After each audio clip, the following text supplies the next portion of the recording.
इतोकी एक इंट्रोवर्ट लड़का है और वो पढ़ाई लिखाई के साथ स्पोर्ट्स में भी काफी अच्छा है। पर उसके दोस्त उसे बोलते हैं कि तुम्हें स्कूल के आखिरी दिनों में कुछ यादें बना लेनी चाहिए, हम लोग स्विमिंग के लिए जा रहे हैं, तो क्या तुम चलना चाहोगे। इतोकी पहले तो मान जाता है, पर उसके बाद इस लड़की को देखकर वह मना कर देता है। और जब इतोकी घर जा रहा होता है तो वही लड़की उसका पीछा करती है। इस लड़की का नाम कोसे है और इतोरी इससे बोलता है कि तुम्हारे इस तरह मेरा पीछा करना अच्छा नहीं है, अगर तुम चलना ही चाहती हो तो मेरे साथ चलो। इस पर कोसे रिप्लाई देती है कि तुम्हारी मोम ने कहा, इसलिए मैं तुम्हारे ध्यान रखती हूँ कि तुम सारे क्लासेस अटेंड कर रहे हो या नहीं, वरना मुझे कोई शौक नहीं है तुम्हारा पीछा करने का। अब अगले सीन में हमें इतोरी के अंकल को दिखाया जाता है, जिनका नाम है इतोरी सादा। और ये आंटी इनसे शिकायत कर रही है कि तुम्हारी सब्जियों में कीड़े लगे हुए हैं। और उस पर ये रिप्लाई देता है कि कीड़े भी सेहत के लिए अच्छे होते हैं, उन्हें भी कभी कभी खा लेना चाहिए। और यह सुनकर इनका मैनेजर गुस्सा हो जाता है और इसे एक चपाट मारता है और वो उसे अंदर लेकर आता है। और वो बोलता है कि तुम्हें कस्टमर से ऐसे बात नहीं करनी चाहिए। अब ये मोहतरमा बोलते है कि लगता है तुम थक गई हो, थोड़ा आराम कर लो, अब मैं सब कुछ संभालती हूँ। अब इतोरी जिम्नास्टिक क्लास आता है और उसके टीचर उससे बोलते हैं कि तुम जिम्नास्टिक में काफी अच्छे हो और तुम चाहो तो इसमें बहुत आगे जा सकते हो और हो सकता है कि तुम इसमें अपना करियर भी बना लो। और यही बात सोचते हुए इतोरी अपने घर जा रहा होता है, लेकिन वह लेट हो जाता है, जिसकी वजह से वो शॉर्टकट लेने का फैसला करता है। पर इस दौरान इतोरी एक ट्रक से टकराने वाला होता है, लेकिन अपने स्किल की मदद से वो उस ट्रक से आसानी से बच जाता है। पर उस ट्रक की तरफ टायर फट जाते हैं और ये सब करता हुआ ये लड़की इतोरी को देख लेती है। अब रात होने पर इतोरी के अंकल उसे लेने के लिए आ जाते हैं और घर पर ड्रॉप भी कर देते हैं। अब अगले दिन रोज की तरह इतोरी सुबह सुबह अपने स्कूल जा रहा होता है, लेकिन आज उसके शू बॉक्स में एक लेटर भी होता है और इतोरी पूरे टाइम उस लेटर के बारे में सोचता रहता है। और जब वह उस लेटर में लिखी जगह पर जाता है तो उसे पता चलता है कि वह तो एक सेकेंड ईयर की एक लड़की है और वह इतोरी को प्रपोज कर देती है। और वो बोलती है कि मैं तुम्हारी जिम्नास्टिक स्किल से काफी ज्यादा इम्प्रेस हो गई हूँ और मैं तुम्हें रोज देखती हूँ। और वह उसे कल डेट के लिए पूछती है और इधर इतोरी भी उसके प्रपोजल को एक्सेप्ट कर लेता है और वह अपने घर जाता है और वह अपने मोम को बोलता है कि मैं कल जिम्नास्टिक क्लास नहीं जा सकता, तो मैं उसे कल स्किप करूंगा। और इधर इसके मोम को सारा माजरा समझ में आ जाता है और वह पूछती है कि क्या तुम उसे पहले से ही जानते हो। और इधर इतोरी बोलता है कि उसे उसके बारे में कुछ भी नहीं पता, बल्कि उसने उसे कल डेट पे बुलाया है। और इधर इतोरी की मोम उसे मना कर देती है और वह कहती है कि तुम्हें ऐसे शख्स के साथ कभी डेट पर नहीं जाना चाहिए जिसे तुम बिल्कुल भी नहीं जानते हो। और इधर इतोरी अपनी मोम की 1% भी नहीं सुनता और वो उस लड़की के साथ कल डेट पर चला जाता है। और वो लड़की उसे डेट के बहाने अपने घर लेकर चली जाती है और वो उसे मॉडर्न शो दिखाने लगती है। पर अपना संस्कारी बालक बोलता है कि अभी उसकी इतनी उम्र नहीं है और वह वहाँ से जाने लगता है। पर तभी उसे बेड के नीचे से आवाज आती है और वह बेड के नीचे देखता है तो उसे एक भूत दिखाई देता है और वह लड़की उसके ऊपर हमला कर देती है। और उस लड़की के घर से अचानक बहुत सारे रोबोट्स बाहर निकल आते हैं और तभी वहाँ पर कोजिया आ जाती है और कोजिया उन रोबोट्स और उस लड़की को बहुत बुरी तरीके से मारती है और इतोकी को बचा लेती है। और कुछ लोग इतोकी को अपनी कार में बिठाकर वहाँ से निकाल लेते हैं, पर उनकी कार पर हमला हो जाता है, जिसकी वजह से वो इतोकी को वहाँ से दूर जाने के लिए बोलते हैं। अब इतोकी वहाँ से दौड़ता रहता है और तभी उसे एक पुलिस वाला मिलता है और इतोकी उन्हें बताने लगता है कि अभी उसके साथ क्या क्या हुआ। और तभी वहाँ पर कुछ निंजा आ जाते हैं जो इतोकी के सामने उस पुलिस वाले का गला काट देते हैं। अब अगली बारी इतोकी की होती है, पर वो उसे मारने के बजाय उसे बांधकर जमीन पर पटक देते हैं। और तभी वहाँ पर इतोकी के अंकल यानी कि तोजी सादा वहाँ पर आ जाता है और वो इतना तेज होता है कि वो पलक झपकते ही इतोकी के पास आ जाता है और वो उन निंजास को बहुत बुरी तरीके से मारता है। अब इतोकी को होश आ जाता है और वो देखता है कि वो कोसे के साथ कार में बैठा हुआ होता है और तभी उसके अंकल कार का गेट खोलते हैं। अब इतोकी उनसे पूछता है कि वह कौन सी जगह पर है और वो बोलते हैं कि तुम्हें जल्दी पता चल जाएगा। अब अगले सीन में हम देखते हैं कि इतोकी और बहुत सारे लोग एक कमरे के अंदर बैठे हुए हैं और तभी इतोकी की मोम उसके सामने आकर बैठ जाती है और वो इतोकी को बोलती है कि तुम मुझे मोम मत बुलाओ, तुम मुझे यहाँ पर चीफ बुलाओ। हम सब एगा विलेज के शिनोबी है, इसलिए हम पहले जहाँ रह रहे थे हमारी पहचान को छुपा कर रह रहे थे। हमारी तरह बहुत सारे क्लैन हैं और उन सब में कोगा क्लैन वाले सबसे ज्यादा अमीर और सबसे ज्यादा ताकतवर है और हमें पता चला है कि वो एगा क्लैन को पूरी तरह खत्म करना चाहते हैं। इतोकी कहता है पर वो मुझे क्यों मारना चाहते थे। वो इसलिए क्योंकि तुम एगा क्लैन के होने वाले 19 सक्सेसर हो। और यह कहता है सब लोग अपना सिर इतोकी के सामने झुका लेते हैं। अब यहाँ कोगा क्लैन वाले अपनी मीटिंग कर रहे होते हैं और वो यहाँ बोलते हैं कि ईगा क्लैन वालों ने हमारे सक्सेसर को मार दिया है, इसलिए हम उसका बदला लेंगे। और ऐसे ही वो बातें करते हैं।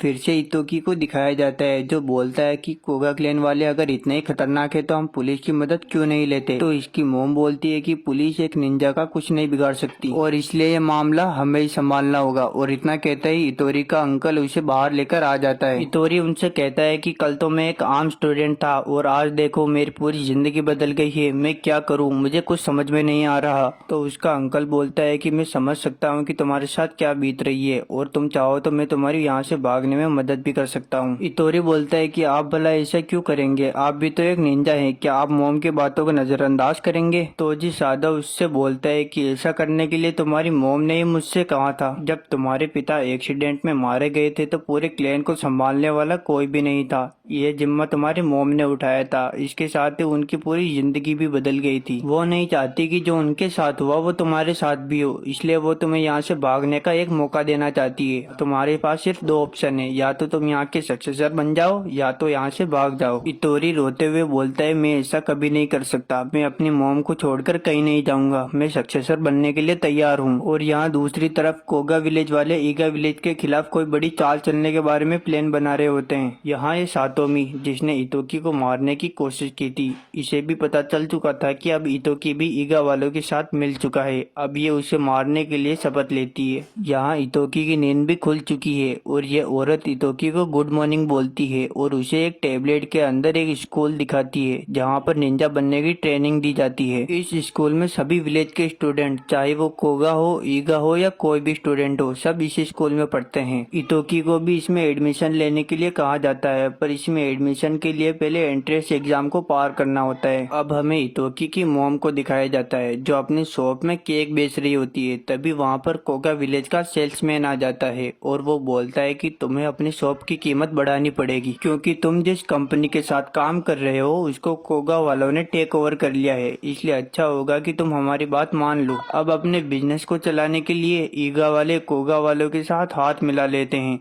अब ये बंदा अपने बेटे के साथ कार में बैठा होता है और इसके बेटा का नाम होता है सुजाकू। अब एंट्रेंस एग्जाम के दिन तोजी सादा इतोरी को लेने आता है और वह कहता है कि थोड़ी देर में वो लोग एग्जाम की लोकेशन सेंड करेंगे। इतोरी उनसे बोलता है कि मुझे तो फायर स्टाइल और वाटर स्टाइल किसी भी तरह का जुत्सु नहीं आता है, तो मैं एग्जाम में क्या ही कर लूंगा। और तभी वो लोग एग्जाम की लोकेशन सेंड कर देते हैं। अब तोजी सादा अपनी कार में इतोरी और कोसे को बिठाकर एग्जाम सेंटर लेकर चला जाता है और वो एग्जाम सेंटर एक मॉल होता है। अब इतोरी और कोसे मॉल के अंदर एंटर करते हैं। अब इतोरी एक आंटी को पूछता है कि एग्जाम कहाँ पर है। अब वो आंटी इतोरी को एक सीक्रेट रूम के अंदर लेकर चली जाती है और थोड़ा आगे चलने पर उन्हें पता लगता है कि बाकी स्टूडेंट भी एक कमरे के अंदर बैठे हुए हैं। अब इन्हें एग्जाम के रूल समझाए जाते हैं और इन्हें कहा जाता है कि वो लोग हाइड एंड सीट के जरिए स्टूडेंट का चुनाव करेंगे। इसमें दो स्टूडेंट एक साथ पार्टिसिपेट करेंगे, जिसमें पहले वाला जाकर छुप जाएगा और दूसरा वाला उसे ढूंढेगा। अगर दोनों में से कोई भी ये गेम हार जाता है तो वो एलिमिनेट हो जाएगा, यानी कि हार जाएगा। अब पहले बारी कोसे की होती है, पर कोसे बड़े आराम से उस लड़के को पकड़ लेती है और वो पास हो जाती है। अब बारी होती है इतोकी की। इतोकी जिस लड़की के साथ एग्जाम खेलने वाला होता है उसे ऑल द बेस्ट बोलता है, पर उसे पता चलता है कि यह तो वही खतरनाक लड़की है जो उसे मारना चाहती थी। अब इतोकी उसे देखकर घबरा जाता है। अब एग्जाम स्टार्ट हो चुका है। अब वो लड़की पहले जाकर छुप जाती है। अब इतोरी उस लड़की को मॉल में ढूंढने लगता है, पर तभी एक आदमी इतोरी के ऊपर हमला करने वाला होता है। तभी तोजी सादा आकर उसे बचा लेता है। इसी तरह कोसे भी इतोरी की मदद करती है और वो उसे बताती है कि कोगा वाले एग्जाम में घुस चुके हैं और वो तुम्हें मारना चाहते हैं, तो तुम्हें ज्यादा चौकन्ना रहना पड़ेगा। अब यह कहकर कोसे एक निंजा का पीछा करते हुए बाथरूम में पहुंच जाती है, जहाँ पर बहुत सारे निंजा उसे घेर लेते हैं। अब वो खतरनाक लड़की इतोरी के ऊपर हमला करने ही वाली होती है। तभी इतोरी आग को शांत करने वाली मशीन को चला देता है और वाटर सेंसर के पास थोड़ी सी आग भी लगा देता है, जिससे पानी चालू हो जाता है और उन सब निंजास के सूट खराब हो जाते हैं और उन सभी हमला करने वालों को पकड़ लिया जाता है। अब एग्जामिनर इतोरी को पूछता है कि क्या तुमने ये सब जानबूझ के किया, तो इतोरी बोलता है कि ये मुझे सही लगा इसलिए मैंने इसे किया। अब इसी के साथ एग्जाम भी खत्म हो चुका है और इनको लगता है कि इतोरी तो सपने में भी पास नहीं हो सकता। अब तभी अचानक इनको एक कॉल आता है जिसमें बताया जाता है कि इतोरी पास हो चुका है और यह सुनकर सब लोग हैरान हो जाते हैं। अब हमें वो लड़की दिखाई जाती है जिसको पकड़ लिया गया था। वो कोगा क्लैन के सदस्य थी और उसके बारे में कोगा के हेड को बताया जाता है और बोला जाता है कि आपके मेंबर ने गलती की है। पर कोगा का हेड तो उन्हें मेंबर मानने से ही मना कर देता है और वो कहता है कि ये लोग तो 2 महीने पहले ही कोगा को छोड़ चुके हैं, तो इनकी गारंटी हम नहीं लेते। अब नए स्कूल में सिलेक्शन होने की वजह से इतोकी के दोस्त उसे बधाइयां देने लगते हैं और इधर इतोकी भी इमोशनल हो जाता है कि वह भी अपने पुराने क्लासमेट से दूर नहीं जाना चाहता। और घर पर भी बाकी सब लोग इतोकी को अच्छे से पढ़ाई करने के लिए एंकरेज करते हैं। अब अगले दिन तोजी सादा इतोरी और कोशे को अपनी कार में बिठाकर एक चैम्बर के पास ले जाता है और वो उनसे बोलता है कि तुम्हें थोड़ा आगे चलने पर ट्रेन मिल जाएगी। और ये जिस ट्रेन में बैठे होते हैं वह ट्रेन पूरी खाली होती है और इन दोनों के अलावा कोई भी नहीं होता। और जैसे ही ट्रेन अपने स्टेशन पर पहुंच जाती है तो ये दोनों वहां से नीचे उतर जाते हैं और तभी इतोकी को एक लड़की दिखाई देती है और उस लड़की का नाम होता है रियोकू। अब रियोकू और इतोकी आपस में बात करते हैं पर लगता है कोशे को ये सब अच्छा नहीं लगा। अब इतोकी स्कूल के अंदर एंटर करता है पर थोड़ा आगे चलते ही वह इस लड़कों के ग्रुप से टकरा जाता है और इनकी लड़ाई होने वाली होती है। तभी ये लड़की आकर इतोकी से बात करने लगती है और उसे साइड में लेकर चली जाती है और वो उसे बताती है कि ये सारे लड़के कोगा क्लैन से हैं और अगर तुमने इनसे लड़ाई की तो समझो तुम्हारी स्कूल लाइफ खत्म। और फिर वो अपना नाम किरी बताती है और इस टिप के लिए इतोकी उसे थैंक यू बोलता है और वो बताता है कि वो ईगा क्लैन से हैं। और ये लड़की बोलती है कि मुझे पता है कि कोगा और ईगा के बीच क्या चल रहा है। और आगे हमें पता चलता है कि किरी भी इतोकी की क्लास में ही है। अब इतोकी कोशे को भी उससे इंट्रोड्यूस करवाता है। अब लंच टाइम हो चुका है। अब इतोकी अपने लिए एक महंगा खाना ऑर्डर करने वाला होता है पर किरी इतोकी का हाथ रोककर सस्ते वाले खाने पर टिप करवा देती है और इन तीनों को ही सड़ा हुआ खाना मिलता है। पर किरी इन्हें बताती है कि ये बस दिखने में छोटा है, इसे खाने पर पेट भर जाएगा और ये मैंने इसलिए किया क्योंकि कोगा वाले बहुत अमीर हैं और वो महंगा खाना ही खाते हैं। अगर हमने उनके जैसा खाना खाया तो वो हमसे नाराज हो जाएंगे। और तभी कोगा के कुछ मेंबर इतोकी के पास आकर उसे लड़ने की कोशिश करते हैं और तभी किरी भी पतली गली से निकल जाती है पर ये लाल बाल वाला सभी कोगा मेंबर्स को रोक लेता है और लड़ाई खत्म हो जाती है। अब इतोकी और कोशे दोनों हॉस्टल जा रहे होते हैं तभी इन्हें एक बड़ी सी बिल्डिंग दिखती है और उन्हें पता चलता है कि ये एक हॉस्टल है जो कोगा वालों का है, जबकि इतोरी और कोशे का हॉस्टल तो कबाड़ खाने से भी गया बीता है। अब अगले दिन सभी स्टूडेंट का टेस्ट होता है जिसमें ये टीचर बताती है कि इन सबको उस बिल्डिंग पर जाकर उन अंकल के सभी डम्पलिंग्स खाने से पहले एक डम्पलिंग्स वहाँ से यहाँ तक लेकर आना होगा, वो भी टाइम से पहले। और वो उन्हें एक निंजा सूट भी देती है और वो कहती है कि तुम्हें किसी भी हालत में अपने निंजा कोर को संभाल के रखना है, वो खराब नहीं होना चाहिए वरना तुम्हारे सूट की ताकत खत्म हो जाएगी। और अब रेस शुरू हो जाती है और सभी स्टूडेंट अपने पूरी रफ्तार से दौड़ने लगते हैं पर बेचारे इतोकी हिल भी नहीं पाता क्योंकि इस सूट को चलाने के लिए भी पढ़ाई करनी पड़ती है पर इसने तो रद्दी भर भी पढ़ाई नहीं की। और इसकी बेवकूफी देखकर कोशे तो वहाँ से चली जाती है और इसकी टीचर भी इससे बोलती है कि अगर तुम जल्दी नहीं गए तो तुम फेल हो जाओगे। और तभी वहाँ पर रियोकू आ जाती है और वो इतोरी के सूट की प्रॉब्लम को ठीक कर देती है और इतोकी हिलने लगता है पर वो अपनी फिर से बेवकूफी की वजह से नीचे गिर जाता है। पर वो एक बात नोटिस करता है कि गिरने के बाद उसे थोड़ी सी भी चोट नहीं लगी। तो रियोकू उसे बताती है कि ये सब इस सूट का कमाल है और वह बताती है कि सभी क्लैन के लिए अलग अलग सूट होते हैं जिसमें अलग अलग पावर्स होती है। और वह बताती है कि मुझे ये सब इसलिए पता है क्योंकि मैं सेका क्लैन से हूँ और ये सारे सूट हमारे क्लैन में ही बनाए जाते हैं। अब हमें कोशे को दिखाया जाता है जो दीवार पर लगातार चढ़े जा रही थी पर तभी कोगा क्लैन का एक मेंबर कोशे के ऊपर हमला कर देता है और वो बार बार बचती है नीचे गिरने से। अब इस कोगा क्लैन वाले को और कोशे को एक एक डम्पलिंग मिल जाता है और वो वापस चले जाते हैं और उनके पीछे धीरे धीरे करके सब लोग आने लगते हैं। पर किरी जब डम्पलिंग लेकर आ रही होती है तभी रास्ते में कोगा वाले उसे घेर लेते हैं। अब हमें इतोकी को दिखाया जाता है जो हाईवे पर दौड़ रहा होता है। तभी सामने से एक कोगा क्लैन वाला आता है और इतोकी के ऊपर हमला करता है पर तभी वहाँ पर कोशे आ जाती है और उसे लात मारकर भगा देती है। अब थोड़ा आगे चलने के बाद इतोकी को अजीब लगता है तो वो रियोकू को आगे जाने के लिए बोलता है और खुद अपना रास्ता बदल लेता है। अब जंगल में चलते हुए इतोकी को एक निंजा कोर मिलता है और उसी के पास एक पेड़ के नीचे किरी भी लेटी हुई थी। अब इतोकी उसके पास जाता है तो किरी उसे बताती है कि कोगा क्लैन वालों ने उसका डम्पलिंग छीन लिया है और यह सुनकर इतोकी को काफी गुस्सा आता है तो वो अकेला ही कोगा क्लैन वालों के पास चला जाता है और किरी का डम्पलिंग मांगता है, पर वो डम्पलिंग देने से मना कर देते हैं, जिसकी वजह से वहाँ पर लड़ाई हो जाती है। और यह पूरी लड़ाई ये अंकल जी और रियोकू दूर से देख रहे होते हैं। अब ये कोगा वाले इतोकी को बहुत बुरी तरीके से मारते हैं। इतोकी भी इनके ऊपर हमला करता है, पर इसका कोई फायदा नहीं होता। और तभी वहाँ पर ये अंकल जी आ जाते हैं, जो इतोकी को बचा लेते हैं और वो कोगा वाले वहाँ से चले जाते हैं। अब इतोकी भी सीधा किरी के पास जाता है और उसे उसका डम्पलिंग दे देता है, पर किरी को समझ में नहीं आता है कि उसने आखिर ऐसा किया कैसे। अब कोगा क्लेन वाला उस टीचर के पास डम्पलिंग देने के लिए जाता है, पर उसे अपना डम्पलिंग नहीं मिलता। और तभी उसे याद आता है कि इतोकी ने लड़ाई के वक्त जरूर उससे वो छीन लिया होगा। अब थोड़ी देर बाद इतोकी भी किरी को लेकर रियोकू के पास आ जाता है और वो उससे बोलता है कि तुम इसे टीचर के पास लेकर जाना। अब इतोकी दौड़ता हुआ जल्दी से उस अंकल के पास जाता है डम्पलिंग लेने के लिए। और खुशी की बात तो यह है कि उन अंकल ने उसके लिए एक डम्पलिंग बचा कर रखा था, पर इतोकी को काफी देर हो चुकी थी, इसलिए वो आखिरी वाला डम्पलिंग भी खा लेते हैं और इतोकी को कुछ नहीं मिलता और इतोकी उस टेस्ट में फेल हो जाता है।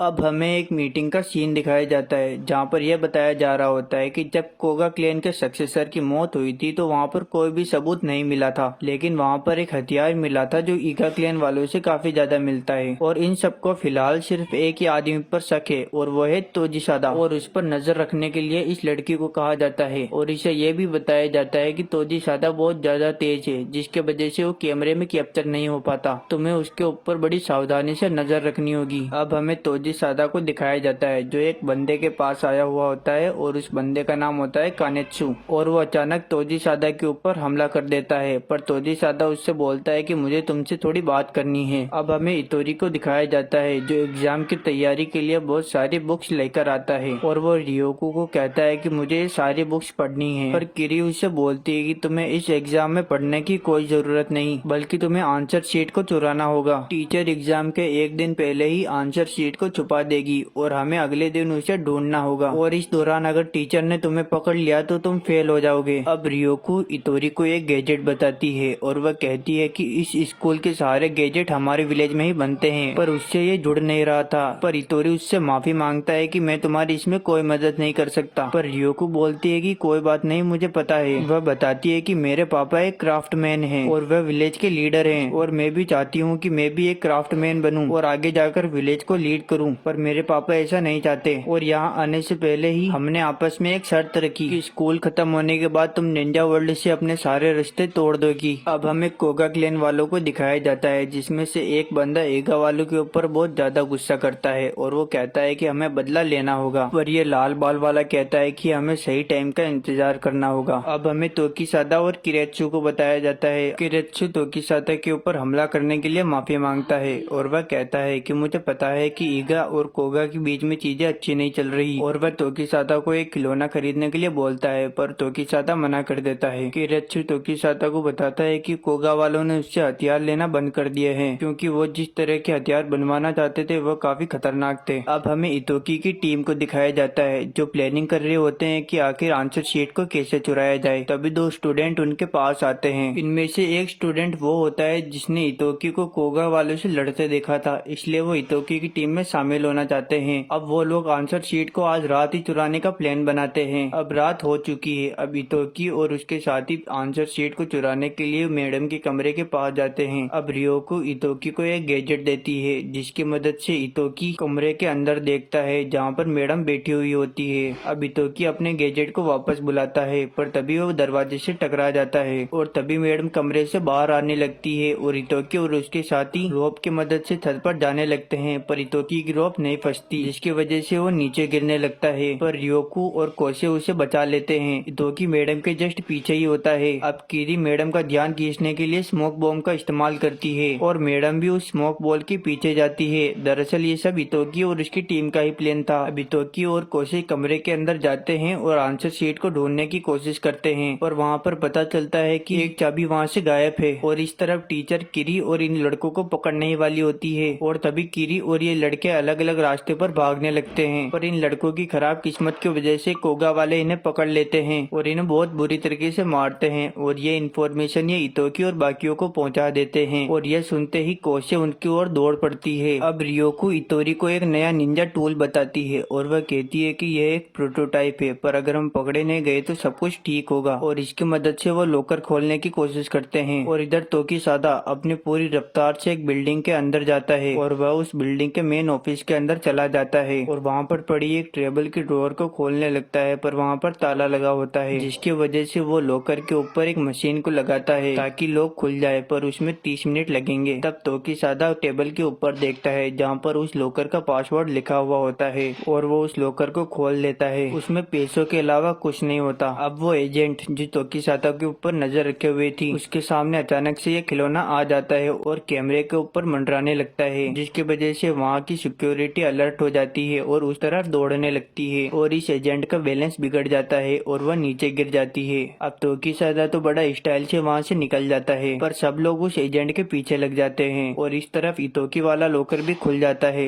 और इन्हें आंसर शीट भी मिल जाती है। इसलिए इतोकी सबको इन्फॉर्म कर देता है कि हमारा काम हो गया है और हमारा मिशन यहीं पर खत्म होता है। अब ये एजेंट अपने मेन हेड को तोकी सादा की सारी इन्फॉर्मेशन देती है। वो हेड कहता है कि क्या तुम अब भी तोकी सादा के ऊपर नजर रखने की कोशिश करोगी? तो वो एजेंट कहते है कि हाँ, क्यों नहीं। तो वो हेड कहता है कि कमाल है, तुमने तोकी सादा की ताकत देखने के बावजूद इससे फैसला किया। अब अगले दिन इतोकी का टेस्ट होता है और गड़बड़ ये हो जाती है कि जो पेपर इन्होंने चुराया था उनमें से एक भी क्वेश्चन उस पेपर से नहीं आया था। पर एग्जाम खत्म होने के बाद वो देखते हैं कि कोगा वाले तो काफी ज्यादा खुश हैं। तो इन्हें पता चल चुका था कि कोगा वालों ने जरूर कुछ गड़बड़ की है। अब इधर सब टेंशन में बैठे होते हैं, पर रियोको बोलती है कि भले ही क्वेश्चन वैसे नहीं आए थे, पर वो सारे क्वेश्चन मुझे आते थे क्योंकि मैं एक क्राफ्टमैन हूँ। और यह सुनकर सब हैरान हो जाते हैं। और इधर यह आदमी तोकी सादा को बताता है कि वो कोगा वाले आखिर किस तरह के हथियार चाहते थे और यह सारी बात तोकी सादा अपने मेन चीफ को बताता है और वह कहता है कि कोगा वाले जरूर उस सीक्रेट निंजा टूल के पीछे पड़े हुए हैं। और ये मोहतरमा पूछती है कि क्या ऐसा भी कोई टूल एग्जिस्ट करता है? तो इतोकी की मॉम कहती है कि हाँ, इसके बारे में सिर्फ सक्सेसर को पता होता है। अब इतोकी और बाकी सब सफाई कर रहे होते हैं, तभी कोसे इतोकी से कहती है कि हमारे भी जरूर कोई जासूस है, वरना कोगा वालों को कैसे पता चला कि हम वो पेपर चुराने वाले हैं।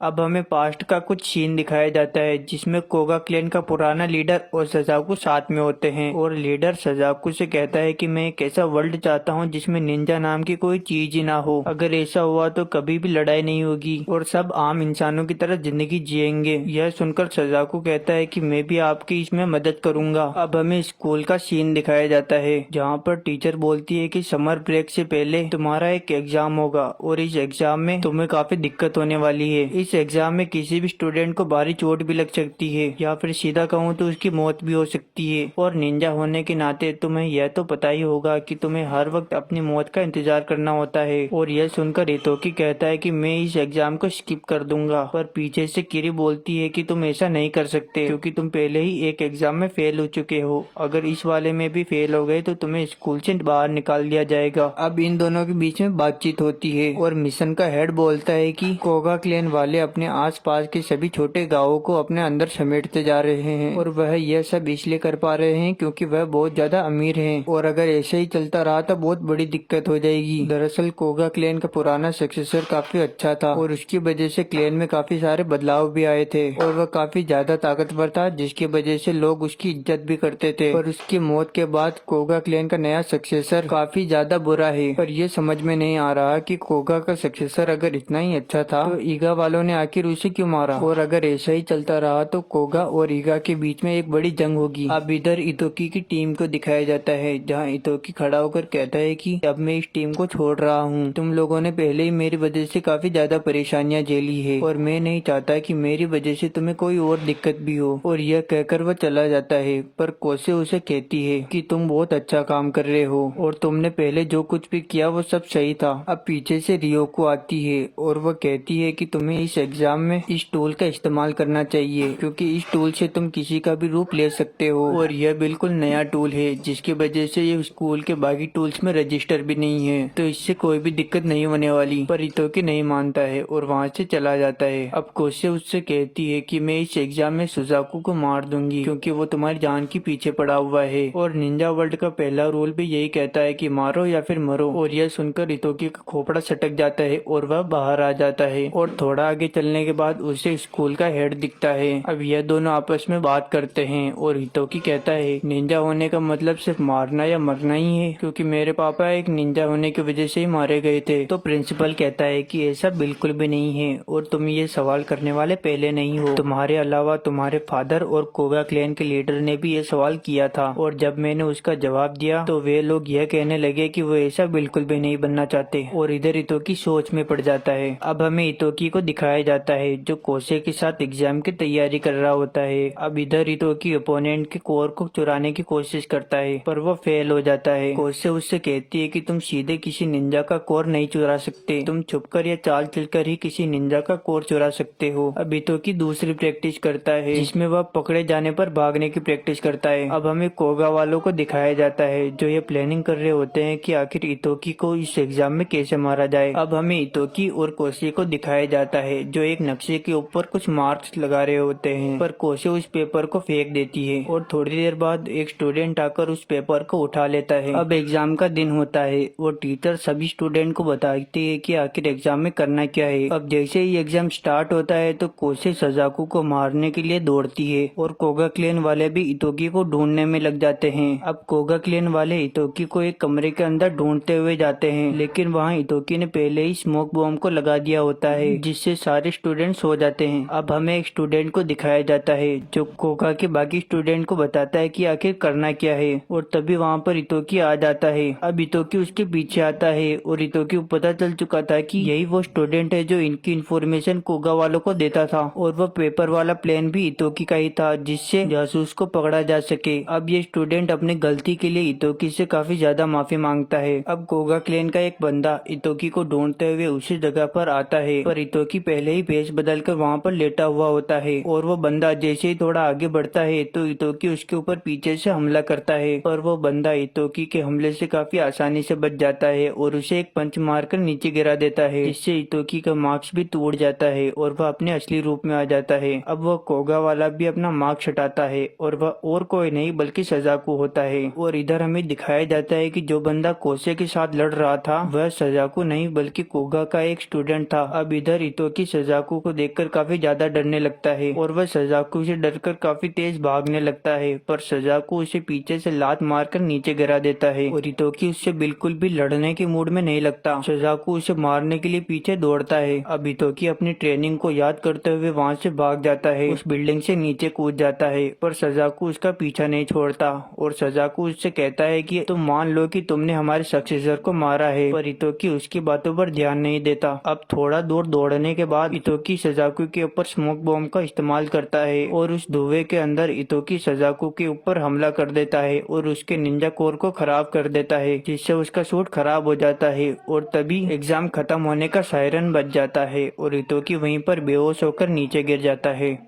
अब हमें किरी का पास्ट दिखाया जाता है जिसमें उसके फादर उससे कहते हैं कि एक शिनोबी के लिए किसी को मारना, मरना, धोखा देना, चाले चलना ये सब एक आम बात है। तुम दूसरों को धोखा देकर अपने आप को आगे बढ़ाओ और इस फूमा विलेज की किस्मत तुम्हारे हाथों में है। अब हमें दिखाया जाता है कि उस एग्जाम के बाद ये सब लोग हितोकी के ईगा वाले घर के अंदर आते हैं, जहाँ हितोकी की मोम इनसे कहती है कि हमारी जो दुकान थी वो जल चुकी है, अब समर की छुट्टियां आ चुकी है। तो इनकी मोम इनसे कहती है कि तुम समर में मजे करना। और इधर तोजी और इन अंकल को लगता है कि ये सब कोगा वालों का ही काम है। अब सब लोग जैसे ही हितोकी के घर से बाहर चले जाते हैं तभी किरी वहाँ पर तहकीकात करने लगती है और उसे जो भी जानकारी मिलती है वो एक पक्षी के जरिए सजाकू तक पहुँचाती है। अब सजाकू अचानक से अपने डैड के पास जाता है और वह कहता है कि आप ईगा वालों के ऊपर जो हमला करने वाले हो उसका लीडर मैं बनना चाहता हूँ, पर उसके पिता उसे साफ मना कर देते हैं कि तुम लड़ाई में शामिल नहीं होंगे, पर वह जिद करने लगता है और वहाँ से नाराज होकर छोड़कर चला जाता है। अब हमें एक मीटिंग का सीन दिखाया जाता है जहाँ शियोमी हेड से कहती है कि उसे तोकीसादा से बात करने पर यह पता चला कि कोगा वाले लॉर्ड किशिमारू की मदद से ईगा वालों से कुछ ऐसा डाटा चुराना चाहते हैं जिसकी मदद से वो एक बहुत ही खतरनाक हथियार बना सके। और यह सुनकर इनका हेड कहता है कि जरूर कोगा वाले ईगा वालों के ऊपर एक बहुत बड़ा हमला करने की प्लानिंग बना रहे हैं। तो शियोमी कहती है कि क्या हम कोगा वालों के ऊपर कोई इन्वेस्टिगेशन नहीं कर सकते। तो हेड कहता है कि हमारे पास सिर्फ उनके खिलाफ एक अंदाजा है। तो शियोमी कहती है कि हम ये सब होने दें, हम उनके ऊपर इल्जाम नहीं लगा रहे, पर हम ये सब होने भी तो नहीं दे सकते ना। और उसका हेड उसे मना कर देता है कि तुम ऐसा कुछ भी नहीं करोगी क्योंकि हमारे पास उनके खिलाफ कोई सबूत नहीं है और इससे बहुत बड़ी दिक्कत हो सकती है। मैंने तुम्हें तोकीसादा के ऊपर नजर रखने को कहा है तो तुम सिर्फ अपना काम करो। अब हमें दिखाया जाता है इतोकी और उसकी फैमिली उसके डैड की कब्र के पास जाते हैं जहाँ इतोकी अपनी मॉम से कहता है कि प्रिंसिपल ने उनके डैड का नाम लिया था। तो उसकी मॉम कहती है कि आखिर प्रिंसिपल ने क्या कहा तुमसे। तो इतोकी कहता है कि डैड ने प्रिंसिपल से कहा कि अगर निंजा का काम किल करना है तो उन्हें निंजा नहीं बनना। अब उसकी मॉम मुझसे कहती है कि तुम्हारे पिता ये चाहते थे कि हर विलेज की शिनोबी को अपनाना होगा, अगर कोई विलेज से जाना चाहता है तो उसे ना रोकना, और इससे वे इस दुनिया को बदलना चाहते थे। और वह यह भी बताती है कि जब तुम्हारे पिता की मौत हुई थी तो तोकीसादा एक मिशन पर था जिसकी वजह से वो तुम्हारे पिता की मौत के जिम्मेदार खुद को मानता है। एक चीफ होने के नाते मैंने भी कई लोगों को मिशन पर भेजा है और जब तुम चीफ बनोगे तुम्हारे सामने कई ऐसी मुसीबतें आएगी जिन्हें तुम बुलाना चाहोगे पर बुला नहीं पाओगे। अब हमें इतोकी की गैंग को दिखाया जाता है जो बाजार में सब्जी लेने के लिए गए होते हैं और वहाँ पर इन्हें बस सब्जी को उठाना था, उनके पैसे नहीं देने थे क्योंकि इन सबको पता चल चुका था कि इतोकी एक शिनोबी है। और वो बताते हैं कि हम भी एक शिनोबी हैं और वो इतोकी से पूछते हैं कि तुम्हारा स्कूल कैसा चल रहा है। तो इतोकी कहता है कि बहुत अच्छा चल रहा है। अब थोड़ी देर बाद ये मोहतरमा इतोकी को पास बुलाती है और इन्हें कैंडी देती है और उस कैंडी के रेपर में लिखा होता है कि तुम्हें एक फिश को पकड़ के लाना होगा। और यह सुनकर ये लोग एक फिश को पकड़ने के लिए रिवर पर आ जाते हैं जहाँ किरी इतोकी को पूछती है कि इन दोनों में से कौन ज्यादा अच्छा लग रहा है। अब इतोकी थोड़ा सोच में पड़ जाता है पर वह बात को घुमाते हुए बोलता है कि हमें मछलियाँ पकड़ने पर ध्यान देना चाहिए। अब इतोकी मछलियाँ पकड़ रहा होता है तभी रियोको इसके पास आती है और इसे एक मछली पकड़ने का टूल देती है पर इतोकी इसका यूज करने से मना कर देता है। और इधर तो कोसे अपने हाथों से ही मछलियाँ पकड़ने में लग जाती है और इधर ये दोनों तो नॉर्मल तरीका अपनाते हैं पर फिर भी बहुत सारी मछलियाँ पकड़ लेते हैं। और यह देखकर इतोकी पूछता है तुमने ऐसा कैसे किया। तो रियोको कहती है कि मैं एक छोटी मछली को बड़ी मछलियों की तरफ फेंक देती हूँ जिससे बहुत सारी मछलियाँ उसे खाने के लिए दौड़ पड़ती है। मैं भी एक छोटी मछली की तरह ही महसूस करती हूँ क्योंकि मैं किसी निंजा विलेज से बिलोंग नहीं करती। मेरे पेरेंट्स एक फ्रीलांस निंजा है, जब काम होता है तभी उन्हें पूछा जाता है वरना कोई नहीं पूछता। तभी हमें किरी का फिर से पास्ट दिखाया जाता है जहाँ यह आदमी किरी को कहता है कि तुम कभी भी झूठ बोलना, धोखा देना ये सब बंद मत करना और इसी के जरिए तुम्हें फोमा विलेज का हेड बनना है। और तभी इतोकी कहता है कि मैं तुम्हें काफी दिनों से थैंक्स बोलना चाहता था, मैं एक निंजा नहीं बनना चाहता था पर तुम्हारी वजह से मैं एक निंजा बन रहा हूँ। और तुम एक मछली की तरह चारा बिल्कुल भी नहीं हो, तुम एक काइंड पर्सन हो जो दूसरों की मदद करती है। अब ये लोग सारी मछलियाँ लेकर इतोकी के घर पर आ जाते हैं। इतोकी इनसे पूछता है कि आप इतनी सारी मछलियों का क्या करेंगे। तो ये जवाब देते हैं कि आज के दिन हम सब लोग मिलकर गैदर करते हैं और यह सब पुराने सक्सेसर की याद में किया जाता है। तो इतोकी कहता है कि अच्छा इसलिए आप सब लोग इस दिन गायब रहते थे। अब इतोकी यहाँ पर मछलियाँ सेक रहा होता है तभी तोजीसादा पीछे से आकर एक मछली खा लेता है। तो इतोकी कहता है कि आप काम से भाग रहे हो। तो तोकीसादा कहता है बिल्कुल नहीं, मैं तो बस मछली में पॉइजन सेक कर रहा था। अब इतोकी बाकी सबको देखकर बोलता है कि ये सब लोग कितने मेहनती है। तो तोकीसादा कहता है कि तुम्हारी मॉम ने इन सबको एक करा है। और तभी तोकीसादा कुछ मछलियों को लेकर अपने साथ चला जाता है और उनमें से एक मछली उस जासूस को भी दे देता है। अब रात हो चुकी है और ये सब लोग मिलकर पार्टी कर रहे होते हैं और तोकीसादा को बहुत ज्यादा चढ़ जाती है और वह गाने गाने लगता है। अब कुछ लोग इतोकी के पास आते हैं और वह कहते हैं कि हम सब लोग तुम्हारी मॉम की वजह से काफी ज्यादा खुश हैं। जब तुम्हारे डैड की मौत हुई थी तो तोकीसादा बहुत ज्यादा गुस्से में था और उनमें से कुछ लोग कहते हैं कि यह बस एक एक्सीडेंट है पर तोकीसादा कहता है कि नहीं ये एक मर्डर है। और वो बाकी सबसे लड़ने के लिए तैयार हो जाता है और बाकी सबको लगा कि अगर ऐसा ही चलता रहा तो तोकीसादा पूरे विलेज को ही खत्म कर देगा। और तभी इतोकी की मॉम उठकर उसके पास आती है और वह तोकीसादा को एक थप्पड़ लगाती है और उसका चाकू भी पकड़ लेती है और वह कहती है कि मेरा पति इसलिए नहीं मरा कि यहाँ पर खून खराबा हो, वो तो बस विलेज की शांति चाहते थे। और इधर तोकीसादा भी काफी ज्यादा ज्यादा उदास हो जाता है। अब हमें प्रेजेंट का सीन दिखाया जाता है जहाँ इतोकी अपनी मॉम से अपने डेट के बारे में और बातें पूछने लगता है। तो यह बातें करने के लिए ये दोनों एक अलग रूम में चले जाते हैं और इधर किरी भी इन दोनों की बातें सुनने के लिए उनके पीछे जाने लगती है। और तभी यह बंदा किरी को रोक लेता है और उनसे पूछता है कि इतोकी बताता था कि उसकी दो बहुत खास फ्रेंड हैं और वो उनसे इतोकी और उसके स्कूल के बारे में और जानकारी पूछता है। और इधर खास फ्रेंड सुनकर किरी को कुछ महसूस होने लगता है।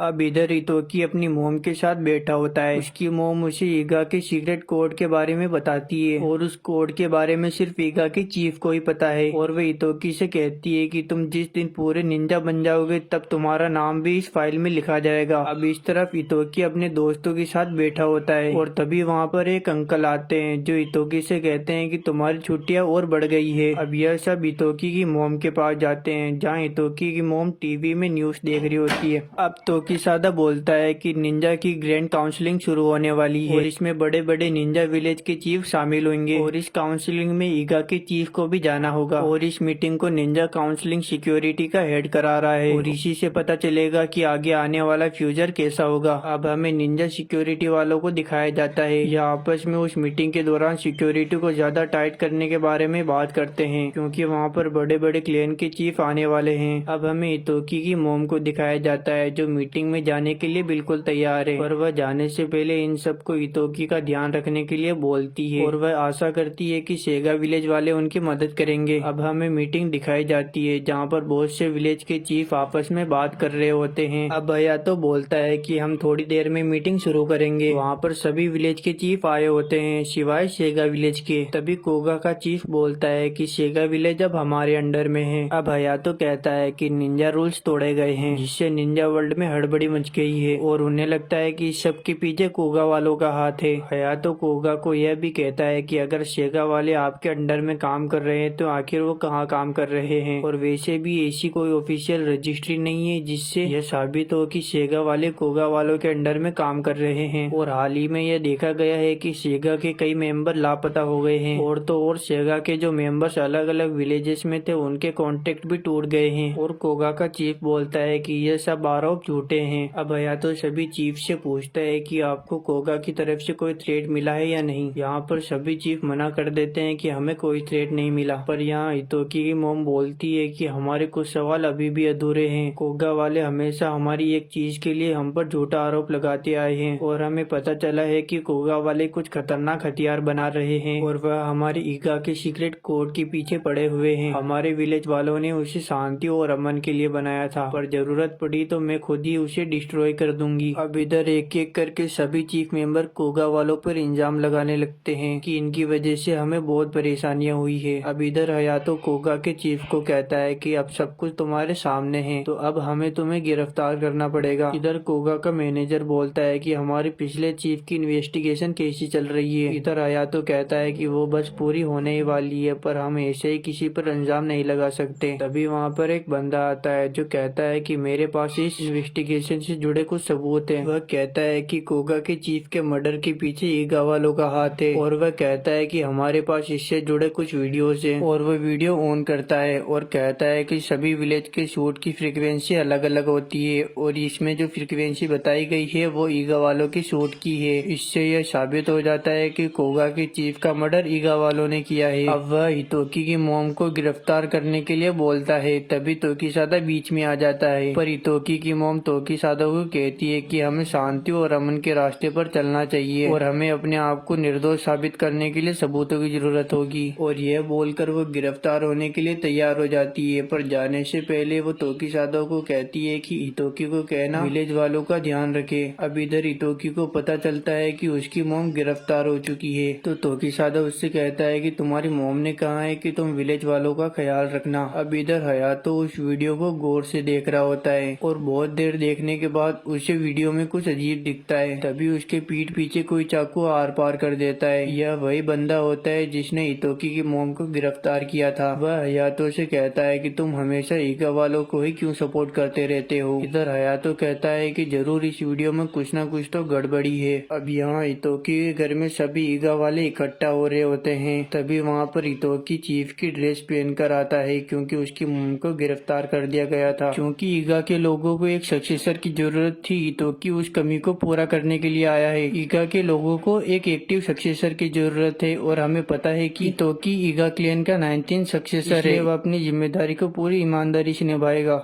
अब हमें कोगा के चीफ को दिखाया जाता है जो ये कह रहा होता है कि उसका जन्म एक कमजोर शरीर में हुआ है और कोगा का चीफ बनने के लिए उसे एक ताकतवर शरीर की जरूरत थी, इसलिए वो अपने शरीर को रीजनरेट करवाता था और इन सब का कोई फायदा नहीं हुआ। अब उसके छोटे भाई का जन्म हो चुका था जिसके साथ ऐसा नहीं था। वह बहुत ताकतवर था और आगे चलकर कोगा का चीफ बना जिसका नाम शिकामारू था, इसलिए ये सोचता है कि निंजा एकदम बेकार है। अब हमें प्रेजेंट का सीन दिखाया जाता है जहाँ पर सेकेंड डिवीजन का टीचर वहाँ पर आकर कोगा के चीफ को छुड़वा लेता है। अब ये लोग इतोकी की मॉम के पास आते हैं और उसे कहते हैं कि हमारे पास तुम्हारे लिए एक ऑफर है। पर यहाँ इतोकी की मॉम कहती है कि तुम चाहे जो भी कर लो, मैं तुम्हें ईगा के सीक्रेट कोड के बारे में बिल्कुल नहीं बताऊंगी। पर ये बंदा बोलता है कि एक बार फिर से सोच लो, कल तुम्हें एग्जीक्यूट किया जाएगा। पर यहाँ इतोकी की मॉम साफ मना कर देती है। पर वो बंदा कहता है तुम्हारे पास जो आखिरी मौका था उसे भी तुमने गवा दिया। अब हमें सिक्योरिटी वालों को दिखाया जाता है जहाँ पर ये बोलता है कि फर्स्ट डिवीजन का सिक्योरिटी चीफ नहीं मिल रहा है, इसलिए उनकी जगह मैं ले रहा हूँ। और यह सुनकर यह सब बहुत टेंशन में आ जाते हैं और ये कहते हैं कि आखिर फर्स्ट डिवीजन के चीफ गए कहाँ पर है, हमें उन्हें ढूंढना होगा। इधर ये बंदा बोलता है कि हमारी जो इन्वेस्टिगेशन चल रही थी वो सही साबित हुई और ईगा के चीफ ने ये कबूल कर लिया है कि उन्होंने ही कोगा के चीफ को मारा है। और यह कहकर वो साओमी को फर्स्ट डिवीजन का कैप्टन बना देता है। इधर साओमी अपने ग्रुप के साथ मीटिंग करती है और वह कहती है कि मुझे लगता है कि फर्स्ट डिवीजन के कैप्टन के गायब होने के पीछे हमारे सेकंड डिवीजन के कैप्टन का हाथ है। और उनमें से एक बंदा बोलता है कि आखिर उन्होंने तुम्हें ही कैप्टन क्यों बनाया। तो साओमी कहती है कि उन्हें पता है कि मैं कोई भी काम ठीक से नहीं कर सकती और जब सबका ध्यान मेरी गलतियों के ऊपर होगा तो वो सेकंड डिवीजन का कैप्टन और अपना काम आसानी से कर लेगा। और मुझे लगता है कि वो कोगा वालों के साथ मिला हुआ है। तो साओमी कहती है कि हमें इसका पता लगाना होगा। इधर तोकीसादा को पता चलता है कि इतोकी की मॉम को एग्जीक्यूट किया जाने वाला है, तो वह जल्दी से इतोकी के पास जाकर उसे बोलता है कि हमें अर्जेंट मीटिंग बुलानी होगी। अब मीटिंग शुरू हो जाती है और वहाँ पर एक बंदा बोलता है कि हमें अपने चीफ को बचाना होगा। तभी दूसरा बंदा बोलता है कि ऐसे तो बहुत गड़बड़ हो जाएगी और अगर हमने ऐसा किया तो हो सकता है कि एक बड़ी वॉर शुरू हो जाए। तो यहाँ तोकीसादा बोलता है कि एक काम करो, तुम मुझे अपने विलेज से निकाल दो जिससे मैं चीफ को बचा लूंगा और विलेज वालों को कोई दिक्कत भी नहीं होगी। जहाँ इतोकी काफी गहरी सोच में पड़ जाता है और वो इसके बारे में काफी सोचता है। तभी कोसे अपने जगह से उठकर इतोकी के गले पर चाकू रख देती है और वह कहती है कि तोकीसादा के साथ तुम मुझे भी निकाल दो जिससे मैं चीफ को बचा लूंगी। चीफ ही मेरे लिए सब कुछ है। अब इधर कोसे को काफी ज्यादा गुस्सा आ रहा होता है। तभी सभी विलेज वाले उसे शांत करते हैं। अब इतोकी बोलता है कि चलो एक काम करते हैं, हम सब निंजा सूट पहनकर अपने चीफ को बचाएंगे। हमने कोई भी गलती नहीं की है, तो हमारी चीफ को आखिर पनिश क्यों किया जा रहा है, हमें उन्हें बचाना होगा। और इनकी ये सारी बातें किरी सुन लेती है और जाकर कोगा वालों को बता देती है। अब इधर कोगा का चीफ अपने हेड क्वार्टर में आ चुका होता है और वह इन दोनों से कहता है कि हमें सीनियर डिवीजन मीटिंग शुरू करनी होगी। इसका मतलब ये ईगा वालों के ऊपर हमला करने वाले हैं। तभी वहाँ पर सजाकू आ जाता है और वह कहता है कि ईगा के सबसे ताकतवर मेंबर कल उनके चीफ को छुड़ाने के लिए निकलने वाले हैं और यह विलेज के ऊपर हमला करने का सबसे अच्छा मौका है क्योंकि वहाँ पर उनके सबसे ताकतवर मेंबर नहीं है और मैं चाहता हूँ कि इस मिशन को मैं लीड करूँ। पर यहाँ पर सजाकू के डैड उसे मना कर देते हैं। वह कहते हैं कि तुम अभी बच्चे हो, पर सजाकू उनसे कहता है कि मैं बड़ा हो गया हूँ, मैं बच्चा नहीं रहा। और यह सुनकर कोगा का चीफ भी काफी खुश होता है और उसे टीम को लीड करने की इजाजत दे देता है। अब यहाँ पर मीटिंग शुरू हो जाती है और यह कहता है कि हमें जल्द ही ईगा वालों के ऊपर हमला करना चाहिए। पर इस मीटिंग में कुछ मेंबर इससे असहमत होते हैं। वह कहते हैं कि हमें इका वालों को दूसरे विलेजर्स की तरह नहीं समझना चाहिए और हमें उनके ऊपर हमला नहीं करना चाहिए, और वैसे भी अगर हम उनके ऊपर हमला करेंगे तो नुकसान तो हमें भी होगा। तभी ये बोलता है कि हमें आज नहीं तो कल इका वालों के ऊपर हमला करना ही होगा, आखिर हमें अपने चीफ का बदला भी तो लेना है। पर इधर सजाको का डैड नहीं मानता है, वह कहता है कि हमें इका वालों के ऊपर हमला नहीं करना चाहिए, और यह सुनकर कोगा के चीफ को गुस्सा आ जाता है और वो उसके ऊपर गोली चला देता है। अब हमें इतोकी के पुराने दोस्तों को दिखाया जाता है जो ये बात कर रहे होते हैं कि आखिर इतोकी कैसा होगा, शायद उसे टोक्यो में कोई मिल गया होगा। तभी अनाउंसमेंट होती है कि एक फैक्ट्री में आग लग चुकी है और सभी को जल्द से जल्द अपने अपने घर चले जाना चाहिए। अब इधर हम देखते हैं कि इतोकी भी फोन में न्यूज देख रहा होता है। तभी वहाँ पर एक अंकल आते हैं, वह इतोकी को कहता है कि एक बैड न्यूज है, लगता है कोगा वाले हमारे ऊपर हमला करने वाले हैं, और जब भी कोई निंजा हमला करता है तो वह रात में ही हमला करता है और वह हमेशा सामने से ही आता है। अब इधर कोगा वालों को दिखाया जाता है जो ईगा के ऊपर पूरा हमला करने के लिए तैयार हैं। इधर ईगा वाले भी कोगा का सामना करने के लिए पूरी तरह से तैयार हैं। अब हम देखते हैं कि इधर ये अंकल बोल रहे होते हैं कि मुझे लगा नहीं था कि मैं इसका इस्तेमाल कभी कर पाऊंगा, और ये बोलकर ये मिसाइल को फायर कर देते हैं जो सीधे कोगा वालों की गाड़ियों के ऊपर जाकर फटती है। अब हम देखते हैं कि उस आग के अंदर से कुछ रोबोट उन अंकल के ऊपर हमला करते हैं, पर इधर अंकल अपने विलेज को बचाने के लिए अपने आप को सेक्रीफाइस कर देते हैं। और इधर हम देखते हैं कि कोसे और तोकिसादा अपना बेस बदलकर एक जगह के अंदर घुसने की कोशिश करते हैं, पर तभी वहाँ पर एक गार्ड आ जाता है जो ये कहता है कि आखिर तुम लोग कौन हो। तो ये कहते हैं कि हमारा अंदर कॉन्सर्ट है तो हमें जाने दो, पर ये कहता है कि ये रिस्ट्रिक्शन एरिया है, तुम यहाँ से चले जाओ। और ये बोलकर कोसे उसे 2-4 चमाट लगाती है और बेहोश कर देती है। उस बिल्डिंग में घुस जाते हैं और सभी को मार मुरा कर अपनी चीफ तक पहुंच जाते हैं और उन्हें लेकर फरार हो जाते हैं। पर तभी बिल्डिंग के एंट्रेंस पर यह चालू आदमी खड़ा होता है और ये कहता है कि तुम लोग अब नहीं बच सकते।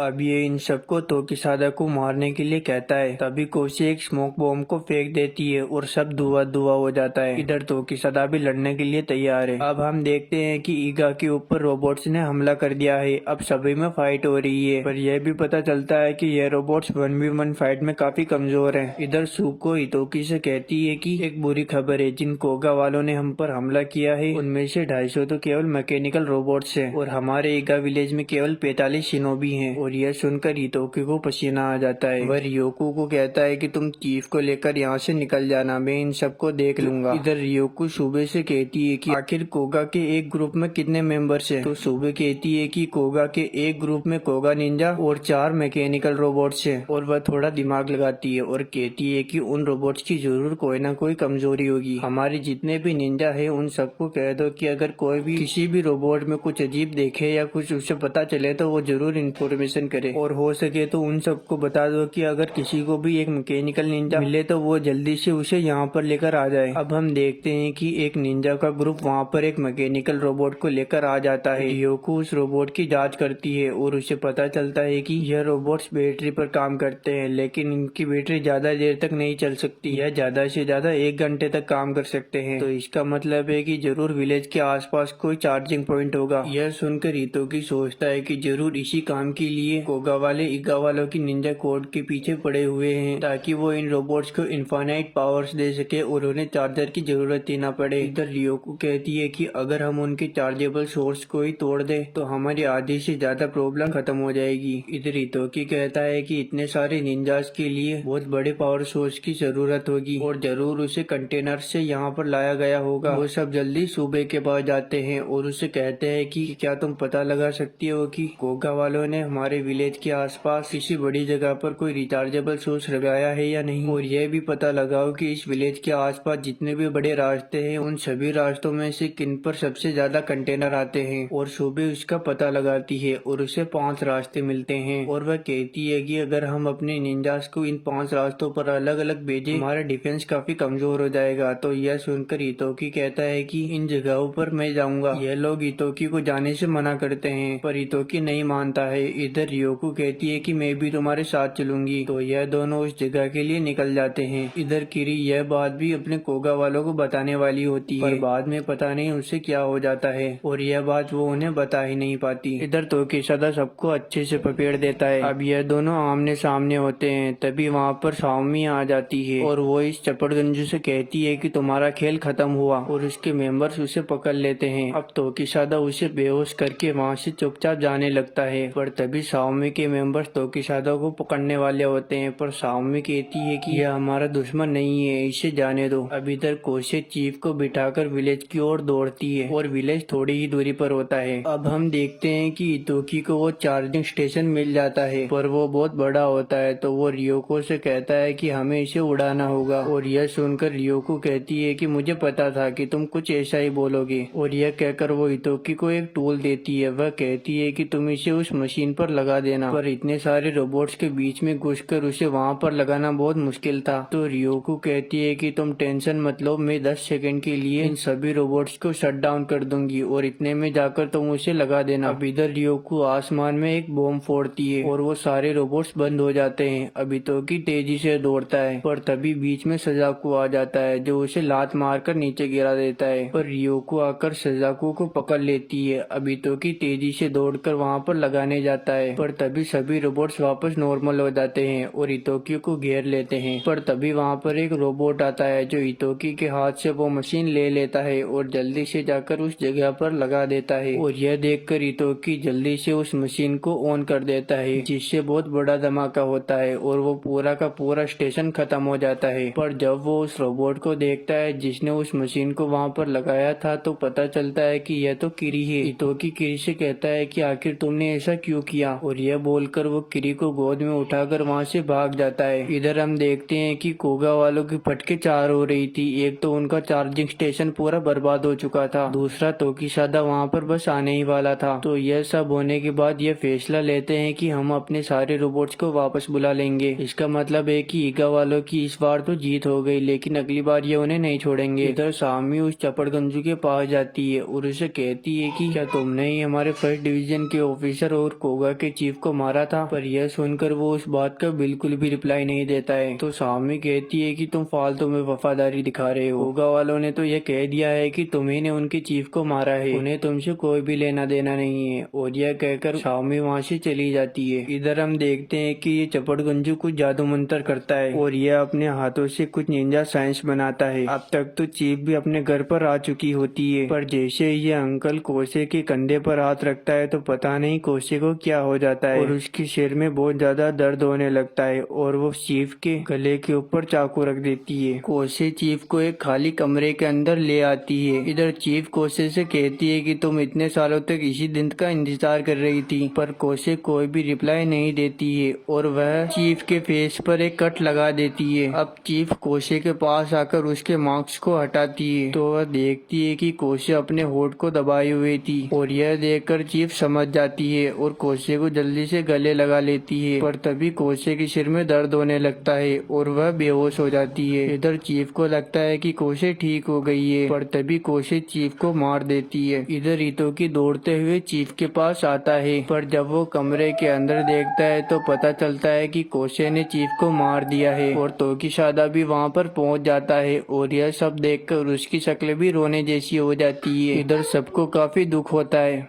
अब हम देखते हैं कि इधर कोगा वाले मीटिंग कर रहे होते हैं, जहाँ पर ये कोगा का मैनेजर बोलता है कि हमने अब तक सभी विलेजेस को अपने अंडर में ले लिया है और जो नहीं माने उन्हें हमने खत्म भी कर दिया और हम ईगा वालों के ऊपर जल्द ही वापस हमला करेंगे। और यह कहकर इनकी मीटिंग खत्म हो जाती है। इधर हम देखते हैं कि सजाकू एक स्टेशन पर बैठा हुआ होता है, तभी उसके पीछे एक अनजान आदमी होता है। वह उससे कहता है कि तुम्हें कोगा में वापस नहीं जाना चाहिए। तो सजाकू कहता है कि आखिर मेरे डैड को किसने मारा। तो यह आदमी कहता है कि तुम्हारे डैड को कोगा के हेड ने मारा है और तुम्हारे लिए अच्छा होगा कि तुम वहाँ पर वापस न जाओ, क्योंकि अगर तुम वापस वहाँ पर गए तो वो तुम्हें भी मार देंगे। इधर हम देखते हैं कि इतोकी काफी उदास होता है, तो सुबह उससे कहती है कि तुम्हें हिम्मत नहीं हारनी चाहिए, क्योंकि अब हमारे चीफ नहीं रहे हैं तो तुम्हें ही हमारा चीफ बनना होगा। अब हमें इतोकी का फ्लैशबैक दिखाया जाता है, जहाँ पर डॉक्टर इतोकी की मोम को बचाने की पूरी कोशिश करते हैं, पर वह कहते हैं कि हम अब कुछ नहीं कर सकते, इनकी मौत हो चुकी है। और यह सुनकर इतोकी कहता है कि आप ऐसा नहीं कर सकते, आप हिम्मत नहीं हार सकते, आपको कुछ न कुछ करना ही होगा। अब हम वापस प्रेजेंट में आते हैं, जहाँ पर सुबह कहती है कि आपको अपने आप को संभालना होगा और पूरे विलेज वासियों का ध्यान रखना होगा। और कोशी अभी टोकीसादा के कब्जे में है, उसे भी आपको सजा देनी होगी। अब हम देखते हैं कि इतोकी ईगा विलेज का ऑफिशियल चीफ बन चुका है। अब इनकी मीटिंग शुरू होती है और ये कहता है कि कुगा वाले बहुत ज्यादा ताकतवर हो गए हैं, वो किसी भी नियम को नहीं मानते और सब नियमों को तोड़ रहे हैं। उन्होंने कई विलेजर्स को अपने कब्जे में भी ले लिया है और वो हमारे ऊपर हमला करने की फिराक में है, हमें उनसे बचने के लिए कुछ करना होगा। अब इधर इतोकी काफी दुखी होता है, तो वह कहता है कि क्या हम इन सब बातों को मेरी मोम के फेयरवेल तक नहीं रोक सकते। अब इधर हम देखते हैं कि इतोकी अपने दोस्तों के साथ बैठा होता है, तो वहाँ पर रियोको कहती है मैं अपने पिता के पास अस्पताल जा रही हूँ, मेरे पिता थोड़े बीमार है तो मुझे उन्हें देखने जाना होगा। इधर किरी भी बोलती है कि मुझे भी अपने विलेज जाना होगा और तुम अपना ख्याल रखना। अब हम देखते हैं कि तोकीसादा एक किनारे पर बैठा हुआ होता है, तभी वहाँ पर सामी आती है और वह उससे कहती है कि कोगा वाले बहुत ज्यादा ताकतवर हो गए हैं और उन्हें हराने के लिए तोकीसादा की मदद की जरूरत है ताकि वो इस सभी सिचुएशन को संभाल सके। और वह कहती है कि सेकंड डिवीजन का चीफ जेल में जा चुका है। शियोमी तोकीसादा को एक रजिस्टर देती है, वह कहती है कि इसमें जो लड़की है आखिर उसका ईगा वालों के साथ कैसा रिश्ता है। और तोकीसादा जब देखता है तो उस रजिस्टर में कोशी की फोटो होती है। अब हम देखते हैं कि रियोको और किरी अपने अपने विलेज जा रही होती है, तभी रियोको इतोकी को कहती है कि मुझे नहीं लगता है कि कोशी ने तुम्हारी मोम का मर्डर किया होगा। इधर इतोकी उससे कहता है कि मुझे भी यही लगता है, कोशी ऐसा नहीं कर सकती। अब हम देखते हैं कि तोकीसादा और इतोकी कोशी के पास आते हैं। कोशी रस्सियों से बंधी हुई होती है, तो इतोकी कहता है कि आखिर इसे रस्सियों से क्यों बांधा हुआ है। तो तोकीसादा कहता है कि अगर ऐसा मैं नहीं करता तो ये अपने आप को मार देती। इतोकी कोशी से पूछता है कि आखिर तुमने ऐसा क्यों किया, तो कोशी कहती है कि मुझे कुछ भी याद नहीं है, बस मुझे इतना याद है कि मैं तुम्हारी मोम को यहाँ पर लेकर आई थी और तब अचानक से मेरे सिर में दर्द हुआ और मैं बेहोश हो गई और जब मेरी आंखें खुली तो मेरे सामने डेड पड़ी हुई थी। इधर तोकीसादा कहता है कि जरूर कोगा वालों ने तुम्हारे ब्रेन में चिप फिट की होगी। इधर इतोकी कहता है कि कैसी चिप, तो तोकीसादा कहता है कि कोगा वाले बहुत पहले से ही इसी चिप बनाने में लगे हुए थे जिससे लोगों को कंट्रोल किया जा सके। और जिस लड़की ने इतोकी के ऊपर हमला किया था उसके ब्रेन में भी ऐसी ही चिप फिट हुई थी। तो यह पूछते हैं कि आखिर कोशे के ब्रेन में वो चिप आई कहाँ से। तोकीसादा कहता है कि कोगा वाले अपने बच्चों में ये चिप फिट करते हैं और इसके बाद वो उन्हें अलग अलग विलेजेस में बेच देते हैं। तो वह कहती है कि तुम्हें ये सब पहले से ही पता था तो तुमने मुझे मारा क्यों नहीं। इधर तोकीसादा कहता है कि मुझे तुम्हारी चिप के बारे में भी अभी पता चला था। और तोकीसादा कहता है कि मुझे यह तो पता था कि तुम कोगा के चीफ की बेटी हो, पर यह नहीं पता था कि तुम्हारे ब्रेन में चिप फिट की हुई थी। वह बताता है कि जब तुम हमें मिली थी तो मैंने चीफ को बोला था वह तुम्हें वापस छोड़ के आ जाए, पर उन्होंने मना कर दिया। उन्होंने कहा कि तुम्हें याद है ना कि हमारे पिछले चीफ ने हमसे क्या कहा था, ईगा वाले हर इंसान का ईगा में आने के लिए स्वागत करते हैं और जाने वाले को कभी नहीं रोकते। वह अपनी मर्जी से आते हैं और अपनी मर्जी से जाते हैं। और यह कहकर वो उस बच्ची को एडॉप्ट कर लेती है और उसका नाम कोसे रखती है। इधर इतोकी कहता है कि इसका मतलब इसमें तुम्हारी कोई भी गलती नहीं है, इसलिए तुम्हें दुखी होने की कोई जरूरत नहीं। और यह कहकर वो कोसे को गले लगा लेता है। अब हमें कोगा के चीफ को दिखाया जाता है जो किसी से बात कर रहा होता है। वह आदमी कोगा के चीफ को बताता है कि ईगा का चीफ अब नहीं रहा, मैंने ईगा की एक लड़की को कंट्रोल करके उसे मरवा दिया था। इधर कोगा का चीफ कहता है कि तुमने बहुत अच्छा काम किया और इसी तरह मुझे आगे की इन्फॉर्मेशन देते रहो। पर वो आदमी कहता है ठीक है, पर मेरा इनाम कहाँ पर है। चीफ कहता है कि तुम्हें वो तब मिलेगा जब मैं ईगा वालों के ऊपर पूरी तरह कब्जा कर लूंगा।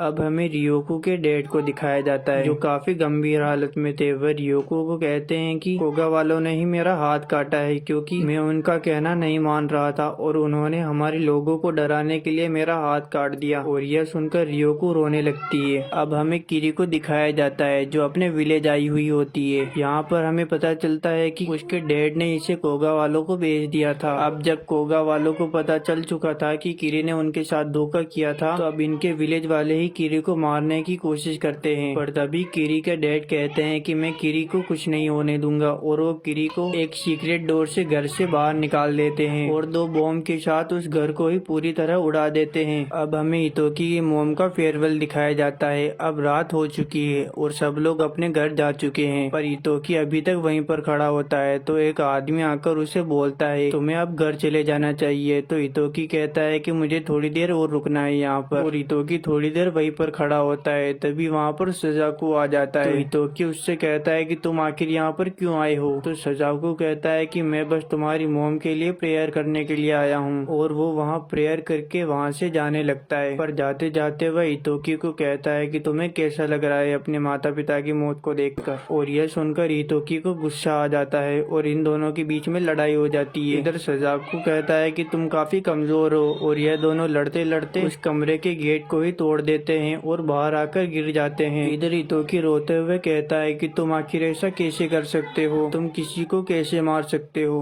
अब देखो जरा, मैं तुम्हें मार रहा हूँ पर तुम्हें मारते हुए भी मुझे दुख हो रहा है, आखिर ये कब तक चलेगा। तो सजाकू कहता है कि जब तक सारे विलेज वाले कोगा के खिलाफ ना हो जाए तब तक। हितोकी कहता है क्या मतलब है तुम्हारा। तो सजाकू कहता है कि कोगा का जो नया चीफ है वो बहुत ज्यादा संकी है, उसे खुद को नहीं पता कि उसे क्या करना चाहिए। उसने मेरे डैड को भी मार दिया, क्योंकि जब कोगा का हेड ईगा के ऊपर हमला करने की बात कर रहा था तो मेरे डैड ने उनकी बात नहीं मानी, तो उन्होंने उन्हें मार दिया। अब हमें सजाकू का फ्लैशबैक दिखाया जाता है, जहाँ पर सजाकू को अपने घर के अंदर एक तस्वीर के पीछे एक मेमोरी कार्ड मिलता है। उसके अंदर एक वीडियो होती है, और जब वो उसे प्ले करता है तो उसके अंदर कोगा का नया चीफ और पुराना चीफ दोनों होते हैं, और इन दोनों के बीच में बातचीत चल रही होती है। ये सफेद बाल वाला कहता है कि मैं सभी निंजास को खत्म कर दूंगा। तो पुराना वाला कहता है कि तुम ऐसा नहीं कर सकते, तुम एक राक्षस हो। इधर सफेद बाल वाला फिर से बोलता है कि मैं ये सब अपने असुराज की मदद से करूंगा, यानी मेरे निंजा रोबोट्स की मदद से मैं इस पृथ्वी पर अकेला राज करूंगा। और इतना बोलते ही कोई पीछे से आकर पुराने चीफ को मार देता है, और इधर यह सब देखकर संजाकू की आंखें खुली की खुली रह जाती है। अब हमें ईगा वालों की मीटिंग को दिखाया जाता है, जहाँ पर पता चलता है कि कोगा वालों ने उन्हें एक धमकी भरा लेटर भेजा है, जिसमें लिखा हुआ था कि ईगा वालों अपना सीक्रेट कोड हमें दे दो वरना बहुत बुरा होगा, और जो भी होगा उन सब के जिम्मेदार तुम खुद होगे। अब इधर थोड़ा डर का माहौल बन जाता है। अभी तो कि अपनी मोम की कब्र के पास आता है, जहाँ पर वो अपनी मोम से कहता है कि मोम, मुझे पता है कि आप ये चाहती थी कि हम सभी शांति से यहाँ पर रहे, पर आपके जाने के बाद मुझे कुछ समझ में नहीं आ रहा कि मैं क्या करूँ। मुझे कुछ टाइम पहले पता भी नहीं था कि निंजा नाम की कोई चीज भी होती है, लेकिन आज मैं खुद एक निंजा विलेज का चीफ हूँ। मुझे कुछ भी समझ में नहीं आ रहा है कि मुझे क्या करना चाहिए। इधर ईगा वाले चाहते हैं कि हम अपने चीफ की मौत का बदला ले, लेकिन मुझे पता है कि इसका कोई फायदा नहीं होगा। अब मैं वैसे ही काम करूंगा जैसे आप चाहती थी, और तोकीसादा इन सब में मेरी मदद तुम करोगे।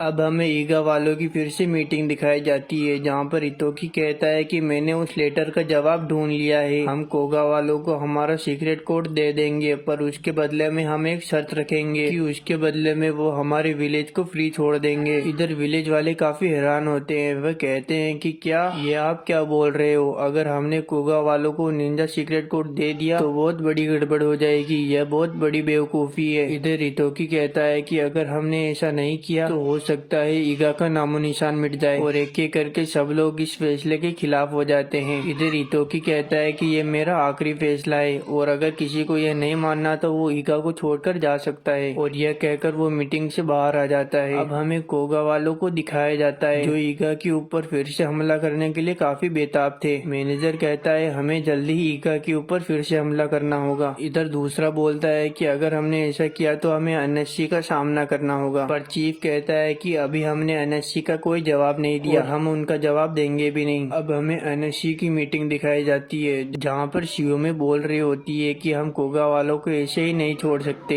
इधर ये कहता है कि ऐसा मैं नहीं बोल रहा, ईगा वालों ने ही हमसे ऐसा करने के लिए कहा है, वो लोग पीस चाहते हैं। इधर शियोमी कहती है कि पर उन्होंने रूल्स तोड़े हैं और ये बहुत बुरा है। इधर ये कहता है कि हम इसमें कुछ नहीं कर सकते, हमारा काम बस यहाँ पर पीस बनाए रखना है। अब इधर हमें दिखाया जाता है कि शियोमी हितोकी से मिलने आई होती है। शियोमी उससे कहती है कि कोगा वालों ने अभी तक कोई भी रिप्लाई नहीं दिया है। तो हितोकी कहता है कि क्या तुम हम दोनों की मीटिंग करा सकती हो। तो शियोमी कहती है कि फिलहाल तो वो हम ही से बात नहीं कर रहे। हितोकी कहता है कि तुम्हारा यहाँ आने के लिए शुक्रिया। अब शियोमी वहाँ से जाने लगती है, तो तोकीसादा कहता है कि मुझे तुमसे थोड़ी बात करनी है। अब हमें किरिको दिखाया जाता है, जो रियोकू के घर आई हुई होती है। वह देखती है कि रियोकू का घर पूरी तरह जल चुका है, है, पर पास ही में एक लाइट जल रही होती है। तो किरी वहाँ से अंदर जाती है तो वह देखती है कि रियोको काम कर रही है। तो रियोको कहती है कि मुझे ये काम करना ही होगा और टूल्स बनाते रहने होंगे, क्योंकि मैं भी एक निंजा टूल की तरह ही हूँ। और यह कहकर वो रोने लगती है। तो अब पीछे से किरी बोलती है कि तुम्हारी कोई भी गलती नहीं है। तुम्हें पता है कि इका वालों को अब तक कौन धोखा दे रहा था? वो मैं थी जो कोगा वालों को तुम्हारी हर बात बताती थी। मेरी वजह से ही इतोकी की मोम की जान गई है। मुझे हमेशा से ही मेरे पिता ने झूठ बोलना सिखाया था, लेकिन वो अब इस दुनिया में नहीं रहे। और ये सुनकर रियोको कहती है कि इसमें तुम्हारी कोई भी गलती नहीं है, तुम एक अच्छी लड़की हो। और यह बोलकर वो दोनों आपस में गले मिलकर रोने लगते हैं। अब इधर हमें कोगा के चीफ को दिखाया जाता है, जिसको सजाकू का कॉल आया हुआ होता है। सजाकू उससे कहता है कि मेरे पास तुम्हारी वीडियो है और मुझे पता है कि कोगा के चीफ को किसने मारा है। इधर कोगा का चीफ बोलता है कि तुमने ये बात किस किस को बताई? तो सजाकू कहता है कि मैंने ये बात अब तक किसी को नहीं बताई है और मैं अपने डैड की तरह नहीं हूँ, मैं इका वालों को पूरी तरह खत्म करना चाहता हूँ। तो कोगा का चीफ बोलता है कि मैं एक बंदे को भेज देता हूँ और तुम उसे मेमोरी कार्ड दे देना। अब हम देखते हैं कि कोगा वाले सजाकू के घर में घुस चुके हैं, पर वहाँ पर सजाकू गायब होता है। अब कोगा का मेंबर चीफ को फोन लगाकर कहता है कि सजाकू तो यहाँ पर नहीं है, लगता है वो भाग गया। तो चीफ कहता है कि तुम कैसे भी कर उसे ढूंढो और मार दो। इधर हम देखते हैं कि सजाकू ने सबकी बैंड बजा दी है और वही है जो उस बंदे को डराकर चीफ को ऐसा बोलने के लिए कहा था। अब वो उस बंदे को पूछता है कि आखिर कोगा वाले ईका के ऊपर कब हमला करेंगे, और वह बताता है कि हम ईका के ऊपर कल रात को 10 बजे हमला करेंगे। अब दूसरी तरफ हम देखते हैं कि ईका विलेज वाले ही इतोकी को पकड़ने की प्लानिंग कर रहे होते हैं। वह कहते हैं कि अभी तोकीसादा भी विलेज में नहीं है, तो हम चीफ को आसानी से पकड़ सकते हैं और उनसे वो निंजा कोड छीन लेंगे। और ये सब आपस में मिलकर एक अच्छा सा प्लान बनाते हैं और इतोकी के घर को चारों ओर से घेर लेते हैं। वह अंकल कहते हैं कि मैं अंदर जा रहा हूँ, लेकिन कोई भी 10 मिनट से पहले अंदर मत आना। अब अंकल जैसे ही अंदर आते हैं तो वहाँ पर सुबह आ जाती है। अंकल कहते हैं कि मैंने बोला था ना कि 10 मिनट से पहले अंदर मत आना। इधर अंकल को पता चल जाता है कि लगता है सुबह ही वही है जो ईगा वालों को धोखा दे रही थी। यहाँ पर ये अंकल सुबह से कहते हैं कि आखिर तुमने ऐसा क्यों किया? तो सुबह कहती है कि तुम आखिर ईगा का साथ क्यों दे रही हो? ईगा वाले बहुत गरीब बकवास हैं और इन्होंने मेरे पति को भी मार दिया, ये बहुत कमजोर है। अब सभी लोग कमरे के अंदर आ जाते हैं और सुबह को पकड़ लेते हैं। इधर अंकल को कुछ लेटर्स मिलते हैं जहाँ पर इतोकी ने लिखा था कि मुझे माफ करना, मैंने ये सब जासूस को पकड़ने के लिए किया था। अब हमें तोकीसादा और इतोकी को दिखाया जाता है जो आपस में बात कर रहे होते हैं। इतोकी कहता है कि मुझे सजाकू से बात करने के बाद ये तो पता चल चुका है कि कोगा वाले न तो हमसे कोई रेवेंज चाहते हैं और न ही उन्हें हमारी सीक्रेट कोड में दिलचस्पी है, बल्कि वह तो ये चाहते हैं कि वह तो सभी निंजास को खत्म करना चाहते हैं। अब हम देखते हैं कि तोकीसादा सजाकू से मिलने आया हुआ होता है। सजाकू उसे वो मेमोरी कार्ड देता है और कहता है कि तुम्हें जो चाहिए वो इसमें मिल जाएगा, पर एक बात ध्यान रखना, मेरा पीछा मत करना। अब तोकीसादा इतोकी के पास आता है। तोकीसादा कहता है कि कोगा के सारे रोबोट्स गायब हो चुके हैं, कोगा के हेड ने सभी से कांटेक्ट तोड़ दिया है। तो इतोकी कहता है कि इसका मतलब वो हमारे ऊपर हमला करने की फिराक में है। तुम एक काम करो, सभी विलेजर्स को लेकर यहाँ से चले जाओ, मैं खुद उनका सामना करूंगा। तो तोकीसादा कहता है कि आप अकेले उनका सामना नहीं कर सकते। तो इतोकी कहता है कि मैं अकेला नहीं हूँ, निंजा कोड भी मेरे साथ चलेगा। अब हमें दिखाया जाता है कि इतोकी कई सालों बाद वो निंजा कोड को पहन रहा है और वो पहनकर सीधा कोगा के हेडक्वार्टर में चला जाता है। पर रास्ते में उसे तोकीसादा और कोसे भी मिलती है। इतोकी कहता है क्या तुम मेरे ऑर्डर को अनदेखा कर रहे हो? तो तोकीसादा कहता है कि मैंने ईगा को छोड़ दिया है, तो अब मैं तुम्हारा ऑर्डर नहीं मानूंगा। कोसे भी उसका ऑर्डर मानने से मना कर देती है। अब हमें फ्लैशबैक में दिखाया जाता है जहाँ पर इतोकी कोसे से कहता है कि तुम मरना चाहती हो, पर हमारी मॉम चाहती थी कि हम कुछ करें और ये छोटा सा बहाना काफी है अपनी लाइफ को कंटिन्यू करने का। और यह कहकर वो वहाँ से चला जाता है। अब तोकीसादा कोसे को कहता है कि चीफ अकेले कोगा के हेडक्वार्टर में जा रहे हैं और मुझे सारे विलेजर्स को यहाँ से ले जाने के लिए बोला गया है। अब तोकीसादा कोसे को एक डिवाइस देता है। वह कहता है कि तुम इससे अपने ब्रेन में फिट हुई चिप को डिस्ट्रॉय कर सकती हो। अब हमें प्रेजेंट में दिखाया जाता है जहाँ पर कोसी कहती है कि ये मेरी मर्जी से कर रही हूँ, और यह बोलकर ये तीनों साथ में कोगा के हेडक्वार्टर के अंदर जाने लगते हैं। पर अंदर जाते ही बहुत सारे रोबोट्स उन्हें घेर लेते हैं और यह सब कोगा का चिप सीसीटीवी की मदद से देख रहा होता है। अब इधर कोसे, इतोकी, तोकीसादा मिलकर इन रोबोट से लड़ रहे होते हैं, पर तभी वहाँ पर रियोको और किरी भी आ जाती है। इतोकी कहता है तुम यहाँ पर क्या कर रहे हो? तो रियोको कहती है कि कि मैं बस अपना कुछ यहाँ से लेने आई हूँ, और किरी कहती है मैं भी तुमसे माफी मांगने आई हूँ, वो सारी बातें मैं ही लीक किया करती थी।